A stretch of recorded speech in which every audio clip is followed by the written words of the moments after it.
నైరుతి రుతుపవనాలు మరో 10 రోజుల్లో కేరళను తాకుతాయని భారత వాతావరణ శాఖ వెల్లడించింది. వాస్తవానికి ఇవి ఈ నెల 22న అండమాన్ను, 26న శ్రీలంకను తాకవచ్చని భావించగా అందుకు 10 రోజులు ముందుగానే శ్రీలంకలోకి ప్రవేశించాయి. ప్రస్తుతం శ్రీలంక అండమాన్లలో విస్తరించి ఉన్నాయి.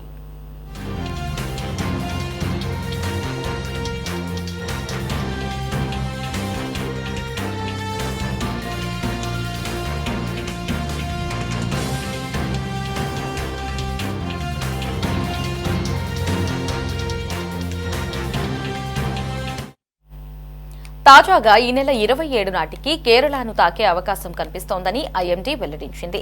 అంతేకాక రాబోయే రోజుల్లో మరింత వేగంగా కదలాడడానికి అనుకూల పరిస్థితులు ఉన్నాయని తెలిపింది.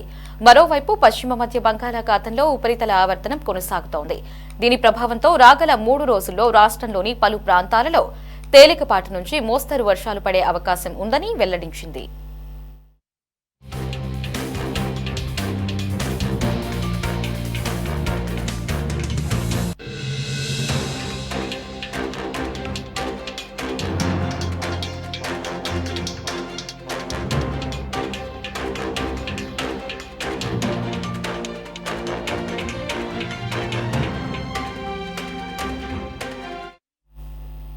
ఇక దక్షిణ తెలంగాణ పరిసర ప్రాంతాలలో ఏర్పడిన ఉపరితల ఆవర్తనం ప్రభావంతో ఇవాళ రేపు తెలంగాణలో తేలికపాటి నుంచి మోస్తరు వర్షాలు కురిసే అవకాశం ఉందని వెల్లడించింది.